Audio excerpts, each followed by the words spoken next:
이쪽에서. 예, 하셔도 돼요.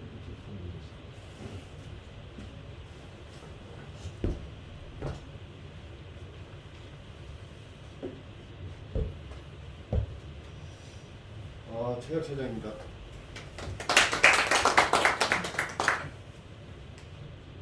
원래 저번 달에 했어야 되는데 한 달을 좀 더 준비를 했습니다. 그리고 이번에도 그 저번 2달 전에 김남영 과장님, 송정화 부장님 3만원 상품권 받으셨죠. 네. 이번에도 제가 마음대로 그냥 한 번만 해서 호응이 제일 좋으신 분한테는 선물을 드리도록 하겠습니다. 시작하겠습니다. 인스타를 보다가 찾은 사진인데 검색을 해보니까 나오지가 않더라고요. 일단 저희 주제랑 맞아서 올렸고요. 지금 7시 40분이니까 20분에서 30분에서 8시에서 8시 5분, 10분 그 정도에 마감을 하겠습니다. 가보신 적 있으세요? 저도 가보고 싶은데 그 프랭크 게리의 작품이라고 합니다. 티타늄으로 조금 마감을 했고 저희 지금 주제랑 맞아서 제가 소개를 하려고 합니다. 1997년 스페인 빌바오에 건립된 구겐하임 미술관이고요. 그 티타늄 외관으로 유명하고 이게 건립이 되면서 스페인이 이 마을이 그 예술 도시로 바뀌었다고 합니다. 그 정도로 영향력이 좀 컸던 건축물이고요. 그 메탈 플라워라고 불리며 20세기 최고의 건축물로 찬사를 받는 이 미술관은 아까 말했던 프랭크 게리가 설계한 것으로 어느 방향에서 어떤 시간에 보느냐에 따라 전혀 다른 색상과 모습을 낸다고 합니다. 이를 가능하게 한 것이 바로 금속 재료죠. 티타늄. 햇빛을 받으면 이 미술관은 그 카멜레온처럼 색이 변한다고 합니다.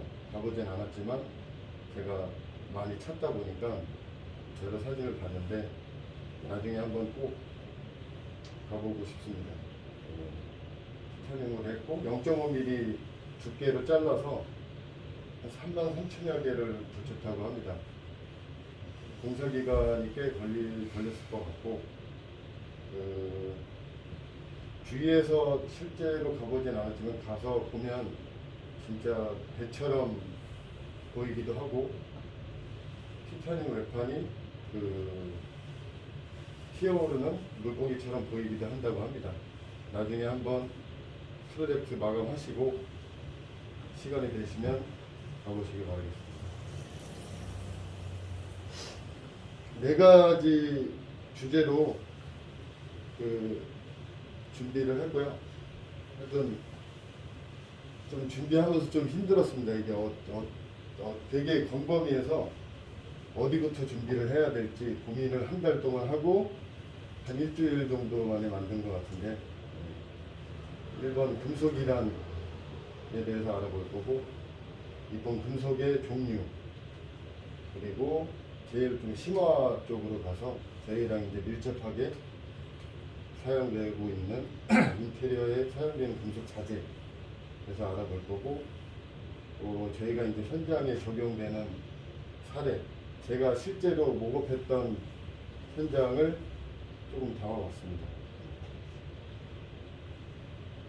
여기는 국내입니다. 저도 인스타그램으로 막 찾다가 봤는데 해외인 줄 알았는데 국내라고 하고요. 제 주소까지 좀 찍어놨으니까 성수동에 있다고 하는데 크리스찬 디올 매장입니다. 해외인 줄 알았는데 국내라고 하더라고요. 나중에 시간 되시면 금속이랑 뭐 유리랑 해서 아주 잘 해놨다고 합니다. 한번 가서 보시면 좋을 것 같아서 찾아봤습니다. 금속을 사전에서 좀 찾아봤는데요. 열이나 전기를 잘 전도하고 펴지고 오타가 났죠. 늘어나는 성질이 풍부하며 특수한 광택을 가진 물질을 통틀어 이루는 말이라고 합니다. 금으로 만든 물건을 통틀어 이루는 말, 유효어는 금붙이, 금철, 쇠붙이가 있고요. 요거는 동으로 만든 건데요. 제가 사진을 한번 찾아봤습니다. 나중에 인스타 보시면 돌아다닐 거예요. 화학백과를 좀 찾아서 봤고요.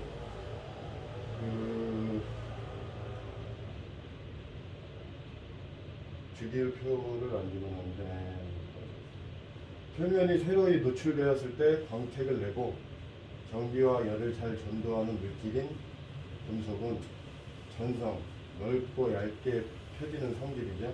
연성, 철사처럼 길게 뽑히는 성질이 크며 철과 같이 화학 원소 자체로도 존재하고 스테인리스 스틸과 같은 합금으로도 존재한다고 합니다. 물리학에서는 절대온도에서도 전기를 전도할 수 있는 물질을 금속으로 간주를 하는데 금속으로 분류되지 않는 원소나 화합물도 고압에서는 금속성을 갖는다고 합니다. 화학에서는 물리학적 정의에 의해 금속으로 분류되지만 잘 부서지는 비소와 안티모니, 은빛 광택의 회색 금속을 중금속으로 간주하고 118개의 주기율표 원소 중에 대략 95개가 금속인데 이 개수는 전 세계적으로 통용되는 분류 기준이 없어 금속, 비금속, 중금속 사이의 경계가 불분명하기에 부정확하다고 합니다. 여기는 에펠탑인데 철로 건축을 했다고 하고 해서 제가 찾아서 담았고요. 또 다른 뜻으로 지각의 25%를 점하는 금속은 현대생활에 없어서는 안 되는 재료이다. 강도와 탄성면에서 몇몇 금속은 고층 빌딩이나 교각 건설에 골격을 형성하는 데 필요하고 자동차, 가전제품, 수송관, 철도, 공구 재료로도 쓰인다고 합니다. 역사적으로 기금속은 동전으로 사용되었으며 현대 동전은 기금속이 아닌 이 23개 이상의 원소로 만들어지고 있다고 합니다.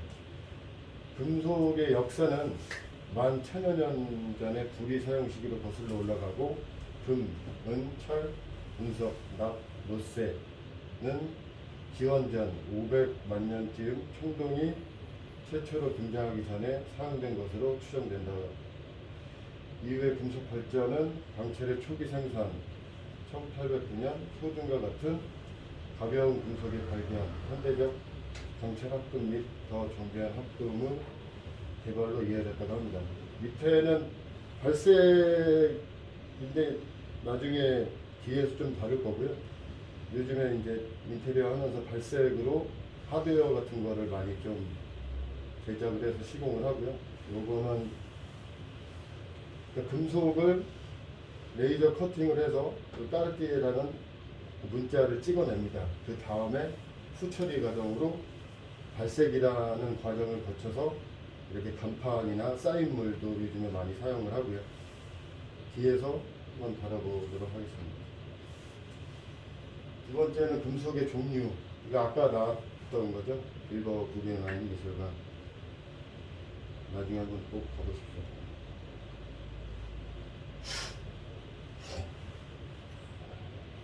금속은 철 성분의 포함 여부에 따라 철을 주성분으로 하는 탄소강, 합금강, 주철 등의 철금속, 포함하지 않는 구리, 망간, 알루미늄, 망간 등의 비철금속으로 나뉘어진다고 합니다. 그러니까 철금속이랑 크게 비철금속으로 나뉘어지죠. 첫 번째, 탄소강입니다. 탄소강은 철에 탄소를 포함시킨 것으로 탄소의 함유량에 따라 저탄소강, 중탄소강, 고탄소강으로 나누고 탄소 함유량이 적은 저탄소강은 강도가 약해 무르고 잘 늘어납니다. 탄소 함유량이 많은 고탄소강은 강도가 크고 단단하며 잘 늘어나지 않고요. 드라이버 줄, 플라이어, 고탄소강이고 일반 기계 부품은 중탄소강으로 나뉘어서 사용을 저희가 합니다. 저희도 많이 사용을 하는 거죠. 합금강이고 스테인리스 강입니다. 나중에 뒤에서 한 번 더 자세하게 다룰 거고요.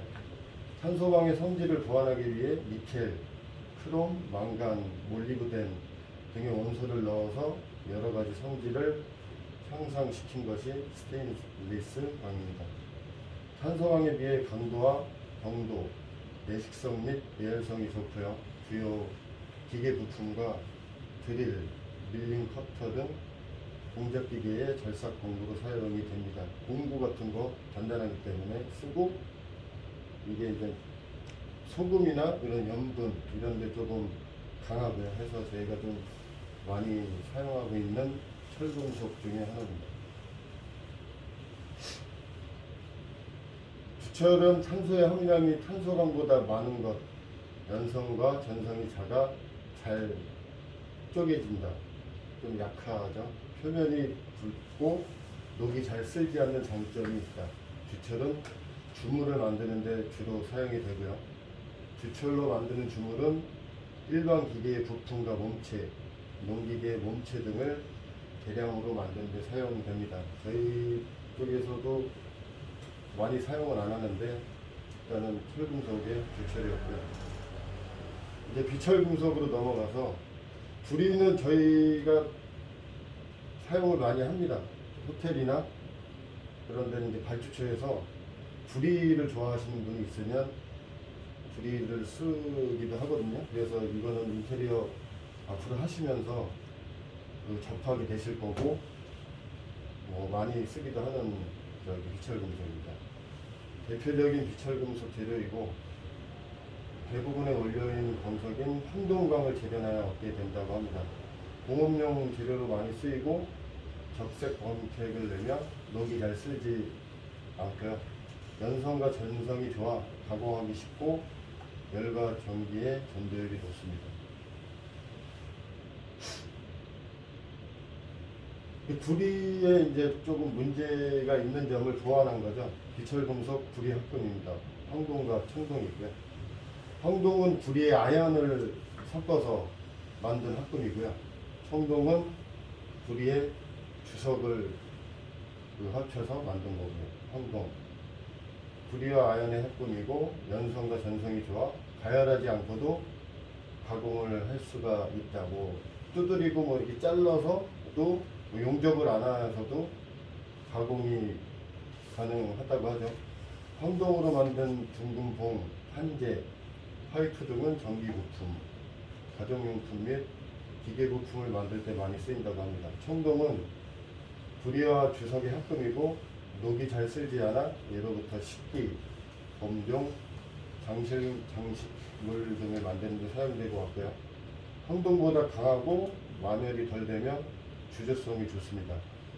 회전 펌프의 날개, 밸브, 배 스크류 및 일반 기계나 건설 기계 부품으로 많이 쓰인다고 합니다. 밑에 사진 보시면 불이 청동으로 만든 외장재거든요. 그래서 찾아봤고요. 위에도 저기 아마 황동으로 마감을 한 겁니다. 그냥 찾아서 넣어봤고요. 이제 알루미늄은 뒤에 나왔던 것보다 인테리어에서 좀 더 사용을 합니다. 저희 경험상 호텔의 판넬도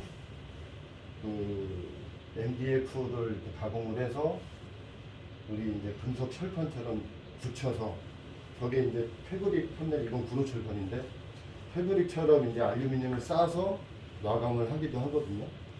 예, 알루미늄은 인테리어에서 많이 사용을 하기 때문에 알아두면 좋습니다. 그리고 발주처에서도 알루미늄 좀 퀄리티가 있는 금액을 조금 더 투자를 하고자 하는 발주처들은 선호를 합니다. 알루미늄의 원료는 보크사이트 광석에서 나오고요. 보크사이트 3kg에서 0.5kg 정도의 적게 알루미늄을 얻는다고 합니다. 은백색이 아름다운 금속이고 비중은 철의 9분의 1, 다른 금속에 비해 굉장히 가볍습니다. 공기 중에 표면에 얇은 산화 피막이 생겨 공기나 물 속에서는 잘 녹슬지 않으나 바닷물이나 산, 알칼리 등에는 약하다. 그래서 외장재로 쓰는 것보다 밑에 사진처럼 뭐 이렇게 컴퓨터 부품, 자동차 부품 등에도 많이 사용되고요. 내부에 저희 인테리어에서 또 판재로 해서 마감재로 많이 사용을 하고 있고요. 또 알루미늄을 좀 보완한 게 알루미늄 합금이고요. 순수한 알루미늄은 가볍지만 단단하지 못하다. 그래도 마그네슘과 구리, 규소, 아연 등을 합쳐갖고 합금으로 만들어서 대량 생산을 하고 있죠. 주물용 알루미늄 합금은 가볍고 비행기 몸체, 기관, 자동차 부품, 카메라, 측량기 및 외교 연구 등에 쓰이고 있습니다. 뭐 자동차 부품, 뭐 핸드폰 케이스, 뒷 마감재 보시면 많이 사용되고 있고요. 그 다음에 저도 좀 생소했는데요. 마그네슘 합금입니다. 마그네슘 합금은 알루미늄에 비해 하중을 견디는 장점을 가지고 있지만 상대적으로 좀 비싸다고 합니다. 마그네슘은 은백색의 가벼운 금속으로 알루미늄이랑 좀 비슷하죠. 가늘고 길게 드러나는 성질이 있어 얇은 밥 또는 철사 등으로 만들기 쉽다고 합니다. 마그네슘을 재련하기 위해서는 많은 에너지를 소비해야 하고 산화물을 제거하는 과정을 거쳐야 하기에 알루미늄에 비해 비싸다고 하고요. 마그네슘은 주로 알루미늄, 규소, 아연 등과 합쳐서 합금으로 만들어서 생산돼서 저희가 사용하고 있습니다. 마그네슘 합금은 통상적으로 다이캐스팅, 슈퍼포밍, 아노다이징과 같은 마감 공정을 거치고 마그네슘 합금은 알루미늄에 비해 광택이 적고 전도성이 낮으며 알루미늄에 비해 상대적으로 부식에 약합니다. 특히 염분이 함유된 수분과 접촉하면 더 쉽게 부식된다고 하고요. 마그네슘 합금의 적용 사례는 알루미늄 합금과 비슷한데 그보다 더 강한 하중을 견뎌야 할 때 사용됩니다. 엔진 부품, 고성능 자동차의 차체를 만드는 데 사용이 되고 또한 방열성과 전자파를 차단하는 성질이 주목받아 노트북, 휴대전화, 캠코더의 케이스로 쓰이고 아까 말씀하셨던 자전거의 프레임과 테니스 라켓 같은 스포츠 용품에 또 널리 사용이 되고 있습니다.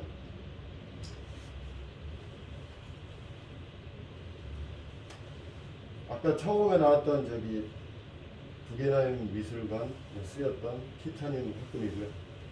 티타늄 합금은 알루미늄과 마그네슘을 대체하는 다소 비싼 소재여서 상당한 하중을 견딜 수 있는 월등한 감력이나 뛰어난 내식성을 필요로 하는 경우에 적용할 수 있다고 합니다. 티타늄 생산은 알루미늄이나 마그네슘 생산보다 더 많은 에너지를 필요로 하기 때문에 제일 비싸죠. 알루미늄이랑 마그네슘 합금보다 비싸다고 합니다. 티타늄은 특히 소금물과 특정 화학 물질에 대한 내식성이 뛰어납니다. 그래서 아까 전에 프랭크 게리도 마감재를 선택을 해서 마감을 한 것 같고요. 알루미늄처럼 표면에 자연적으로 생성되는 산화물이 티타늄을 보호한다고 합니다. 이러한 양극 처리, 산화 피막 생성을 통해 층을 두텁게 하고 보호 강도를 보다 높일 수 있다고 합니다. 산화물은 통기성이 뛰어나며 그 표면에 다양한 색상을 도포할 수 있다는 장점이 있다. 티타늄은 산소와 반응성이 뛰어나기 때문에 고온 처리 공정은 보통 진공 상태나 불활성 기체 상태에서 진행을 하고요. 광적, 급회전이나 각인, 슈퍼포밍과 같은 저온 처리 공정은 상온 상태에서 진행되므로 알루미늄 공정과 좀 비슷한 난이도로 처리할 수 있다고 합니다. 고순도 티타늄은 순수한 티타늄을 말하며 국내에서 일반적으로 사용되고 있습니다. 티타늄 합금보다 저렴하고 가공이 쉽습니다. 그러니까 저희 티타늄 판재, 요즘에 뭐 제형금속에서 나오는 판재 같은 게 고순도 티타늄을 좀 응용해서 대량화해서 판매를 하고 있죠. 티타늄 합금은 짧은 역사에도 불구하고 다양한 분야에 사용되고 있습니다. 시계, 안경테, 골프채 헤드, 테니스 라켓 같은 일상용품뿐 아니라 인공관절이나 뼈 같은 생체 금속으로도 사용되고 있다고 합니다. 제가 자료 조사하면서 아는 내용이고요. 특히 티타늄의 비강도 특성이 가장 진가를 발휘하는 부분은 항공기용 소재 분야로 1953년 DC-7기의 엔진 너셀 및 방화벽이 사용된 것을 시작으로 TI-8MN이나 TI-6AI AV 합금이 개발되면서 항공기용 재료로 정착되고 있다고 합니다. 저는 비싸다 보니까 이렇게 많이 사용되는 게 없었는데 항공기 쪽에 적용을 하다 보니까 요즘에 이제 항공기 분야에서는 독보적으로 티타늄 합금을 사용하고 있는 추세라고 합니다. 단점이 있죠. 가격이 굉장히 비싸다고 하고요. 고품질이며 폭넓게 사용할 수 있는 만큼 비싸죠. 두 번째, 가공도 좀 어렵다고 합니다. 티타늄 합금은 강도가 굉장히 높기 때문에 용접이나 프레스로 저희가 뭐 절단, 절곡하는 게 어렵다고 합니다. 가공하려면 티타늄 특성에 맞는 방법과 높은 기술이 필요로 하고 티타늄 전용 장비가 또 있다고 해서 저걸 좀 자를 수 있는 장비가 따로 있다고 합니다. 그만큼 이거를 만들 수 있는 장비도 고가고 뭐 원자재 자체도 고가라고 합니다. 아까 말씀하셨던 자동거, 헤드, 여기 바퀴, 부품 이런 데 좀 사용을 하고 항공기 소재에서 독보적으로 많이 사용하고 있다고 합니다. 이제 좀 시바로 저희가 이제 일반적으로 많이 사용하는 구성으로 조금 조사를 해봤고요. 저 사진은 루브르 박물관인데 저 가보지 못했지만 가보신 분 있나요? 네. 나중에 가보셨습니까? 아니 저기는 몇 번 가봤어요. 나중에 한번 저도 가보고 싶습니다. 네. 첫 번째 갈바륨 강판 저희가 흔히 굉장히 많이 쓰죠. 현장에 가면 뭐 지금 신입 후배님도 있지만 많이 보셨을 거예요. 회색으로 금속 공정이 들어왔으면 그걸 잡아봤고 열혈 강판 불호철판인데 이게 불호철판입니다. 나중에 알면 나중에 사용하시고 많이 접할 거니까 봐주시면 좋겠고요. 또 제일 또 많이 쓰는 스테인리스 강 세 번째로 다뤄봤고요. 네 번째는 컬러 스테인리스 금속 표면 가공 한계에 대해서 알아봤고 다섯 번째는 스테인리스 발색 아까 처음에 사진에서 보여드렸듯이 그 하드웨어 같은 거를 발색을 해서 요즘에 좀 많이 사용을 하거든요. 인테리어 마감재로. 여섯 번째는 기타 마감재에서 간단하게 담아봤습니다.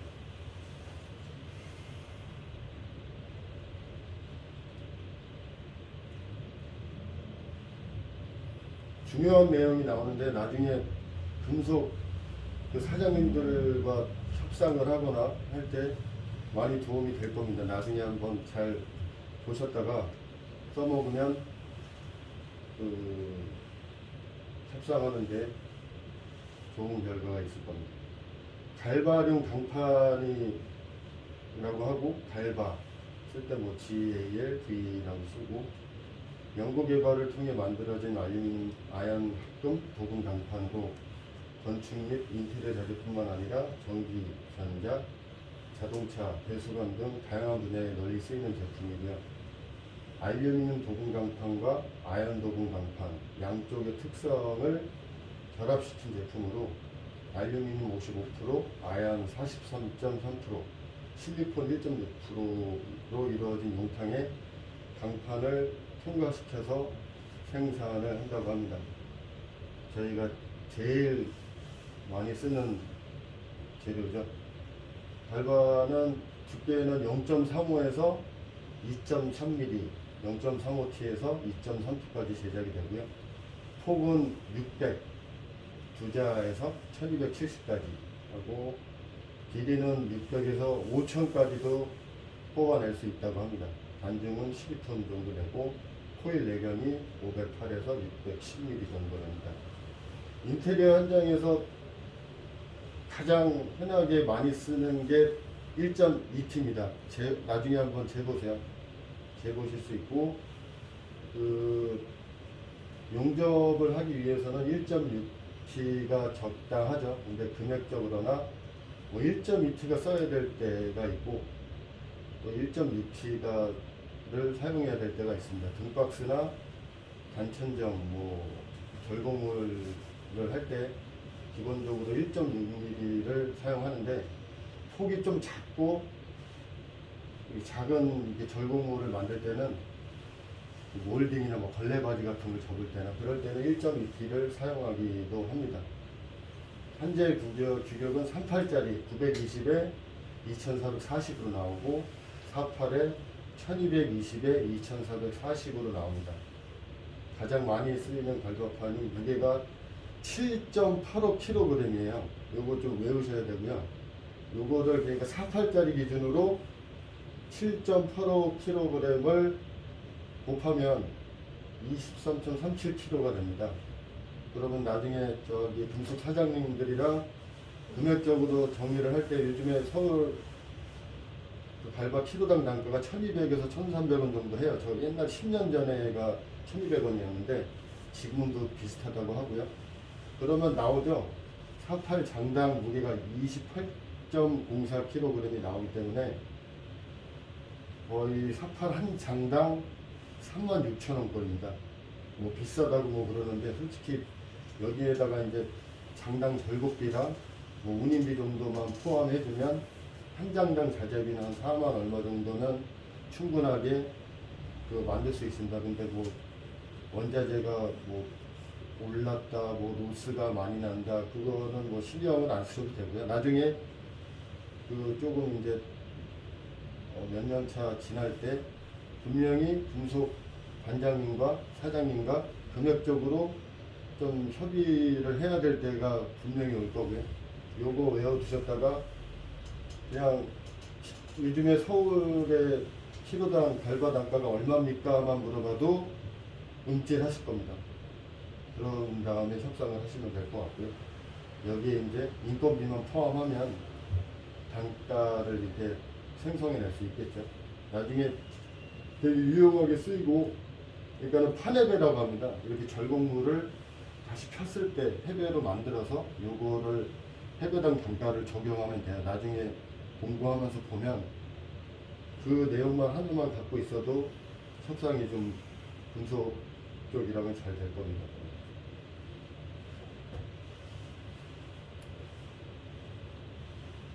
가공성이 좋고 그래서 제일 많이 사용하고 있고요. 내열성은 315도에서도 장시간 사용 변색되지 않으며 단속적으로 370도까지 사용 가능하고요. 도장성이 좋죠. 그래서 저희가 인테리어 현장에서 많이 사용을 하고요.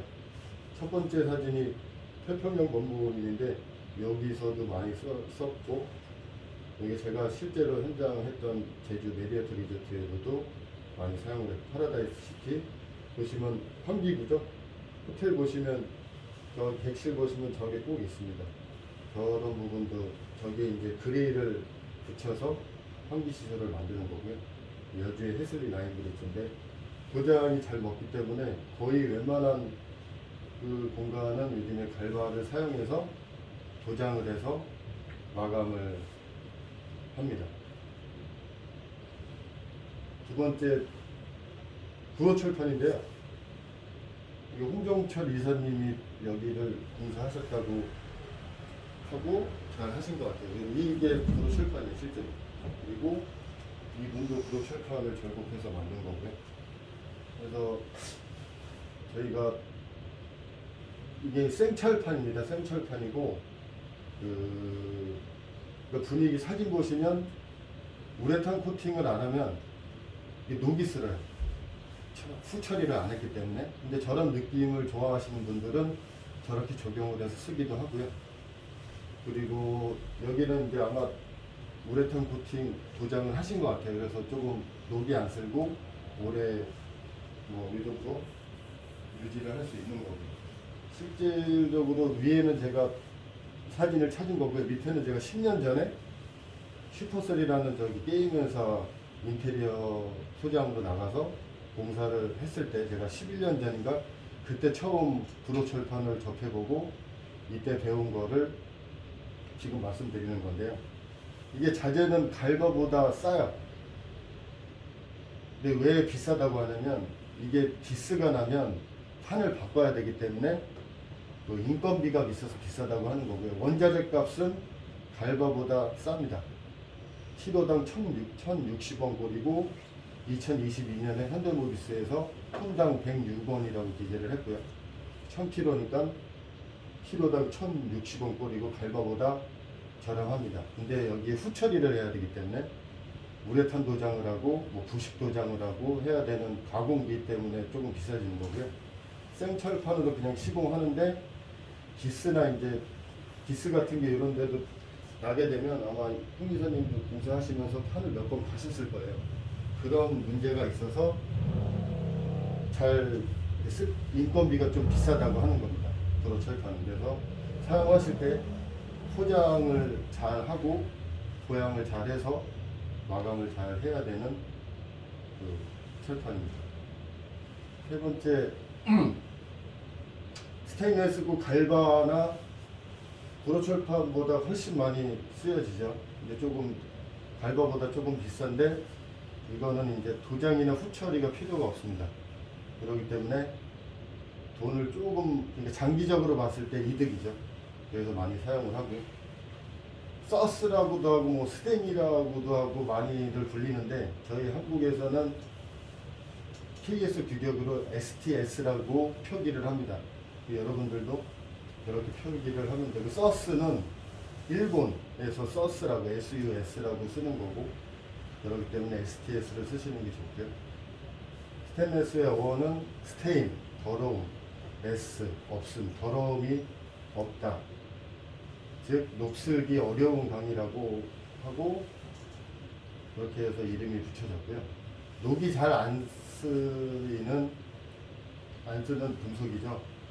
그러니까 갈바 같은 경우도 도장을 안 하면 나중에 녹이 쓸게 돼 있습니다. 근데 이거는 후처리를 안 해도 스테인리스 강은 오래 사용할 수가 있죠. 1820년대 영국의 패러디 등이 크롬을 첨가하여 내식성을 향상시키는 연구를 하던 중 20세기 초 독일의 마우러와 스트라우스에 의해 크롬 니켈계, 영국의 벨리에 의해 크롬 니켈 스테인리스 강이 개발되었고요. 그 이후 10년 동안 몰디브된 구리, 납, 티타늄 등을 첨가한 안정화 스테인리스 강이 개발되어 상업화가 이루어졌다고 합니다. 스테인리스 강이 녹슬기 어려운 이유는 주요 합금 성분인 크롬, 이 강의 표면에 강한 산화 피막을 형성하고, 그 피막이 더 이상의 산화를 방지하기 때문에 강을 녹슬기 어렵게 하기 위해서는 대략 11%의 크롬이 포함되는 것이 필요하고, 스테인리스 강은 모두 그 이상의 크롬을 포함한 합금이라고 합니다. 스테인리스 강은 크게 세 가지로 나뉘는데요. 이게 이제 경험상 이제 좀 규모가 큰 현장에 가게 되면 감리가 있습니다. 감리들이 이제 스테인리스의 그 어떤 개의 뭐 304, 402 뭐 이걸 찍어줘요. 그리고 그거를 그 검수를 받아야지, 그러니까 그 자재를 검수를 받아야 쓸 수가 있어요. 그렇기 때문에 뭐 작은 데는 이렇게 감리나 발주처에서 정해주진 않는데, 이제 좀 큰 현장, 규모가 있는 현장에 가면 어떤 개에 어떤 서스를 꼭 사용을 해라, 이렇게 말씀을 하거든요. 그래서 다가갔고요. 일단 주로 제일 많이 쓰는 게 304를 많이 쓰고요. 스테인리스 강은 표면이 아름다우며 청결감이 좋아 안정된 분위기를 느끼게 한다. 표면 처리, 가공 방법이 다양해서 용도에 맞는 사용이 가능하다. 광택, 폴리싱이라고 하죠. 무광택, 헤어라인, 바이브레이션, 에칭. 일반처럼 쉽게 부식되는 것이 최대 단점이죠. 스테인리스 스틸은 높은 내식성을 갖고 있기 때문에 부식이 적습니다. 오랜 시간 오게 사용해도 마모가 매우 적고, 또 인위적으로 마모를 일으키는 빌딩의 외측, 도어의 손잡이, 샤시 등에 가장 적합한 재료입니다.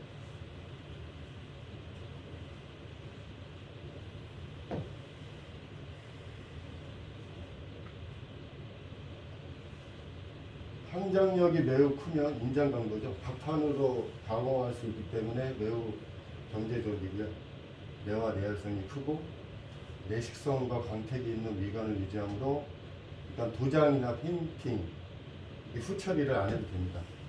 다른 금속은 그 사용 장소에 따라 미관의 유지 등 이유로 수차례 걸쳐 일단 계속 보수 페인팅을 해줘야 되죠. 갈바나 다른 이제 구로철판이나 다른 경철은. 서스는 이럴 필요가 없습니다. 그래서 타 금속보다 수명이 길고요. 용유 온도는 659도에서 용해되고 1427도, 1510도 고온에서도 견딜 수가 있습니다. 화재가 일어나도 내화성이 충분히 발휘할 수 있으며 화재 발생 시 그 최고 내열 온도는 900도에 달합니다. 800도, 850도까지는 거의 산화되지 않기 때문에 화재가 일어나거나 오물이 묻는 경우는 연마하는 정도로 다시 본연의 광택을 찾을 수 있다고 합니다. 강도가 높아서 500도를 넘어서도 휘어지지 않습니다. 스테인리스 강은 세 가지 정도로 나뉘는데요. 일단 첫 번째가 오스테나이트계 스테인리스 강.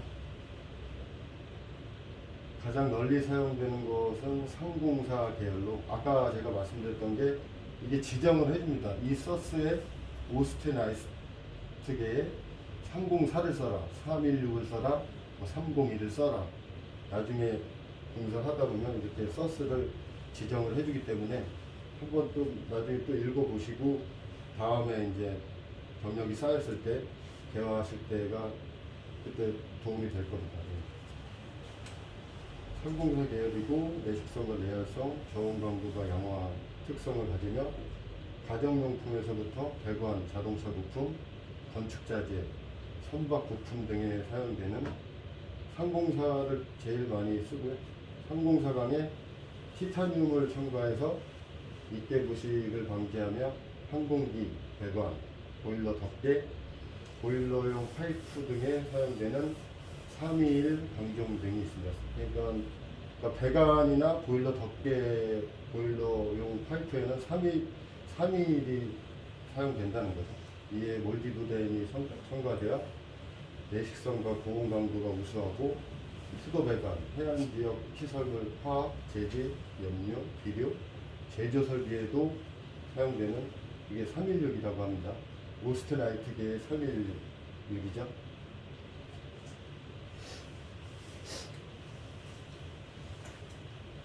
두 번째가 페라이트계라고 하고요. 열팽창률이 낮고 성형성과 내산화성이 우수해 가전제품이나 컴퓨터 부품, 가스레인지나 싱크대 상판, 건축 내장재에 주로 사용되는 430이라고 합니다. 430 강정이고요. 또한 430 강정의 구리랑 니오듐을 첨가한 430J1L은 그 내식성, 성형성, 고온, 내산화성이 양호해 주방기기나 가정기기, 전자부품, 자동차 부품, 건축 내외장재에 사용이 되고요. 크롬 함량이 높고 엘리베이터나 가전제품 등에 사용되는 넘버는 445NF. 크롬 함량을 더욱 높인 게 아센이랑 인천국제공항 T2 지붕재에 사용을 했죠. 아마 김남현 과장은 여기 있어봤으니까 보셨죠. 세 번째가 마르텐사이트계라고 하고요. 410 강정이 있고 고강도의 가공성이 우수해서 기계 부품은 주로 칼날이나 스푼, 포크, 식기 등에 보편적으로 사용이 되고 410 강종의 망간이랑 니켈 함량을 조절해 경도 하드네스를 높인 410B 강종은 오토바이 디스크, 브레이크용으로 사용된다고 합니다. 또한 가공성과 내식성 강도 내마모성을 높인 420N1이 있고 420J2라는 강종이 있다고 합니다. 이런 고급 식탁용 나이프나 기계 부품에 많이 사용이 된다고 하고요. 저희는 뭐 그렇게 쓸 일이 없지만 저희가 많이 사용하는 거는 첫 번째 나왔던 거 오스테나이트계를 그 중에 304라는 강종을 제일 많이 사용합니다.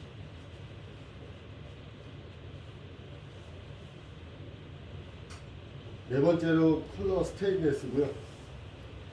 알아두면 나중에 되게 좋으실 거예요. 보시면 그 헤어라인이라고 하고 제일 저희가 저렴하게 많이 사용을 하죠. 여기 사진은 이강준 주임님과 했던 기억나시죠? 여기 사우나인데 사우나에 쓰는 이유가 있죠. 서스를 물성이 있어야 되고요. 그렇기 때문에 사우나 도크나 이강준 주임님이랑 공사할 때 전부 여기는 서스 헤어라인을 사용을 했고요. 헤어라인이 이제 또 은색 머릿결 이렇게 느낌인데 그 블랙도 있습니다. 블랙도 있고 뭐 블루도 있고 뭐 발색을 해서 요즘에 그렇게 많이 만드는데 일단 저희가 스테인레스 판재 중에 제일 많이 흔하게 사용하는 게 헤어라인 머릿결이라고 외우시면 될 것 같아요. 머릿결이 나고요. 두 번째는 미러라고 하는데요. 그러니까 금속 이렇게 지나가시다가 보면 좀 비칩니다. 비치는 금속이 있어요.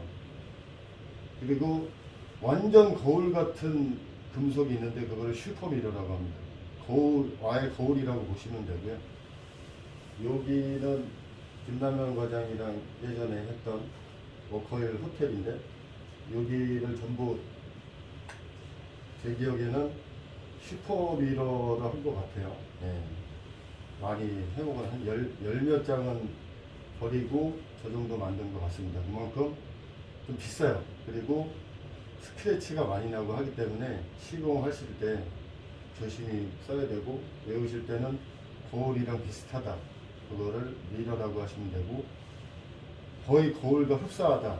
거의 그 정도를 슈퍼미러라고 외우시면 됩니다. 세 번째는 예전에 좀 많이 썼고 요즘에도 간혹가다 이제 엘리베이터 잼이나 엘리베이터 내부 마감에 많이 쓰고요. 약간 이제 수세미로 이제 이렇게 막 이렇게 흐트러트린 느낌이고 약간 파마 아까 헤어라인이랑 비교해서는 이거는 약간 외우실 때 파마를 했다라고 외우시면 될 것 같아요. 약간 불규칙적으로 수세미결 같은 스크래치가 있는 거를 서스 바이브레이션이라고 합니다. 여기 제주도 제가 호텔 공사할 때 실제로 엘리베이터 잼이랑 문짝 뒤에 내부 마감도 전부 바이브레이션으로 마감을 했고요. 이게 이제 비드 블라스트라고 있는데 굉장히 좀 개인적으로 제일 좀 아름답습니다. 헤어라인보다도 고급스럽고 이거를 적용을 많이 하는데 저는 최근에 태평양 동부부근에 저기 계단재 쓸 때 이 부분이 비드 블라스트로 마감을 한 거고요. 금액은 바이브레이션이랑 비슷합니다. 쓰임새도 둘 다 비슷하게 많이 쓰는데 판재로 붙일 때는 요즘에 비드나 바이브레이션은 많이 안 쓰고 발색을 해서 이렇게 판재로 붙이기도 합니다. 이건 스텐 애칭 엘리베이터 보면 이렇게 막 문양이 이런 문양을 많이 보셨을 거예요. 애칭 처리한다고 하는데 요거는 그 판재로는 많이 안 쓰고 엘리베이터 문짝이나 뭐 내부 마감재에는 애칭이나 엠보싱 같은 자재를 많이 쓰고 있습니다. 나중에 한번 보시고 또 여러분 보실 때 제왕금속 홈페이지 한번 가셔서 보시면 자세하게 잘 설명이 되어 있으니까 나중에 한번 보시면 도움이 될 겁니다. 발색에 대해서 한번 알아볼 건데요.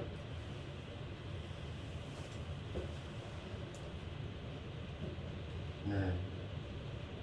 스테인레스에 빛깔을 입힌다고 보시면 되고, 그 발색은 평판뿐 아니라 여러 모형, 구조물에 다양한 컬러 구현이 가능한 것으로 전체적으로 일정한 컬러 구현이 가능하고 자유로운 표면 가공이 가능한 기술이다. 스테인레스, 동, 갈바. 스테인레스나 동, 갈바를 발색을 할 수가 있고요.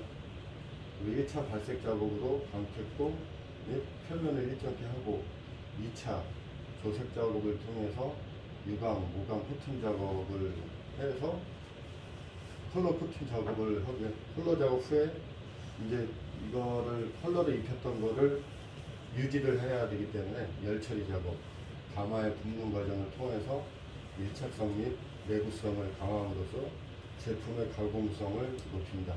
그러니까는 제왕금속이나 뭐 삼성 판넬, 진스틸이라는 금속 업체들이 있는데 이 사람들이 그 서스나 갈바에 발색을 해서 자기 브랜드를 넣고 대량 생산을 하는 겁니다. 그거를 저희가 사서 시공을 하는 거고요.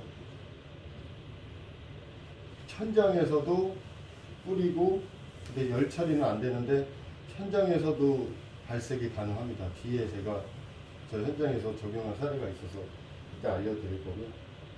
스테인리스 발색, 동발색, 갈바 발색이 주로 많이 사용을 하고 그냥 아까 처음에 보셨듯이 하드웨어, 뭐 손잡이, 정척 그런 걸 색상을 조금 맞춰야 될 때 조금 퀄리티가 있는 현장에서는 전부 색상 통일화해서 발색을 합니다. 피스까지도 발색을 해서 사용을 하거든요.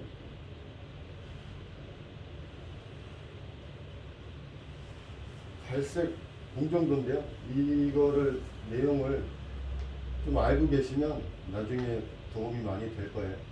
한번 보시면 될 것 같고 백화점이랑 상공간에 많이 사용이 되고 하드웨어에 주로 많이 사용이 되고요.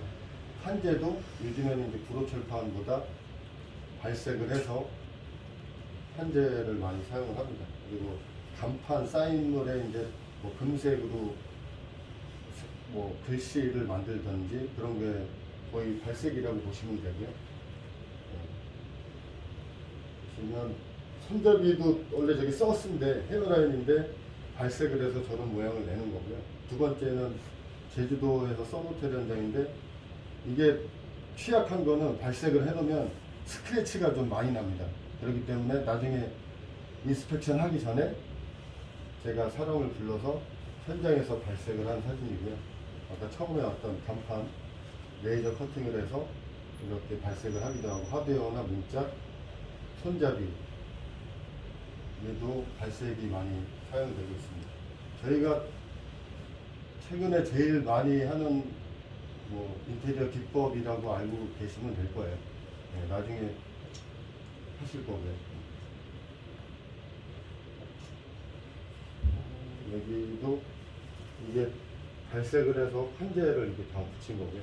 여기도 전부 서스랑 갈바 아마 썼을 거예요. 서스로 발색을 해서 만든 거고 여기 보시면 이게 전부 다 발색을 한 금속이거든요. 여기 이쪽 프레임이랑 전부 그래서 적용을 해서 제주도에서 작업을 했었고요. 이게 간판 같은 경우 부식이라는 게 저 글씨가 까맣게 파져 있는데 글씨만 부식을 시킨 겁니다. 서스 발색을 먼저 해서 거기다가 글씨를 문자를 부식을 시켜서 이렇게 로고를 새기고 하고요. 요즘에 녹 느낌이 좋으신 분들은 이게 녹을 내서 이렇게 마감을 하기도 하고 일부러 이렇게 도로철판에 녹을 내서 인테리어 마감을 하기도 하죠.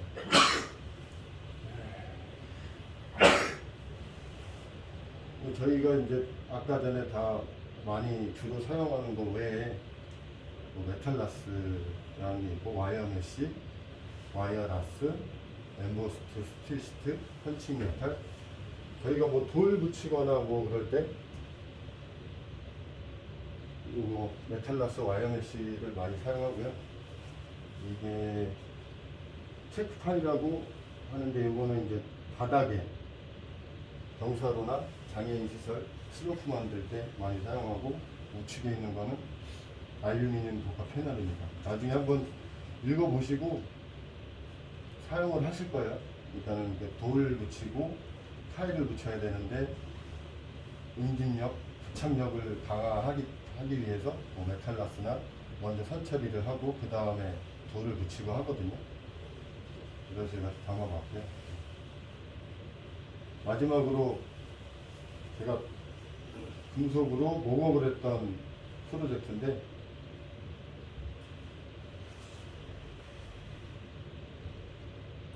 (50분) 한 거 아니에요. 빨리 끝냈습니다. 저기 이게 약간 제 카톡을 보시면 이게 막 그려놓은 게 디테일 풀구한 게 있을 거예요. 저는 이제 공사를 들어가기 전에 투시도가 나와요. 이게 제가 제주도에서 했던 프로젝트인데, 제가 D사에 있을 때 했던 프로젝트인데 저희를 못 믿어서 해외사한테 그 설계 의뢰를 맡겼던 적이 있습니다. 근데 좀 제가 자존심이 좀 상했죠. 감히 우리한테 안 맡기고 해외사한테 맡겨서 투시도 달랑 주고 니네가 한번 해봐라 해서, 제가 원래 제주도 프로젝트를 가면 2주에 한 번씩은 공짜로 서울로 올라갈 수 있는 티켓을 주는데, 그거를 반납하고 디테일을 공사 착공 전에 투시도만 보고 풀었고요. 그거대로 발주를 뭐 100% 전부 다 했고, 이게 첫 번째 그 회계사에서 준 투시도고, 요거는 마지막에 이제 D사에서 마지막에 업그레이드 돼서 만든 거고요. 그러니까 이게 목업이라는 게 발주처한테 우리가 이렇게 하겠다고 미리 승인을 받는 겁니다. 제일 중요하다고 보고요. 공사하면서 목업은 꼭 해야 니네가 원하는 게 이게 맞지? 이렇게 만들어 봤어. 이게 맞니? 그게 맞아. 이 과정이 있어야 호텔이나 이게 뭘 하나를 만들어도 300개를 만들어야 되는데, 목업 과정을 거치지 않으면 그 300개를 뭐 세면대나 이런 걸 버려야 될 수가 있습니다. 그렇기 때문에 더 비용적인 측면에서도 목업을 하시는 게 좋고요. 이게 해외사에서 도면 준 거고, 요거를 토대로 해서 연구를 했죠. 1차 미팅 때 저희가 그 PM인데 티안스라고 저분한테 제가 실시 도면을 그리게 하고, 돔이라는 공간이 있었어요. 이거를 어떻게 이 사람들한테 좀 표현을 해주는 게 좋을까 연구를 해서 만들었죠. 그러니까 미리 이제 나오기 전에 일부만 이렇게 만들어 보면, 일부랑 만들고 이 부분만 만들어서 발주처에 이렇게 진행할 거니까 이 정도로 하면 되겠냐, 미리 이제 검사를 받는 과정이고요. 요거는 돌이랑 상관없는데, 돌 같은 경우도 중국에 제가 실제로 가서 그 북매칭이라고 하죠. 이게 데칼코마니 아시죠? 이게 두 개가 이렇게 떴다 뱉었다, 아니 붙였다가 띄면 똑같은 그림처럼 된다고 하는데, 저희 용어로 북매칭을 한다고 하고요. 요거는 그 북표물의 바닥에 북매칭을 해서 실제로 저렇게 시공을 했습니다. 그리고 이렇게 발바람 파이프를 이용해서 목업을 했고요. 저거는 발색을 한 겁니다. 골드로 서스를 금색으로 발색을 해서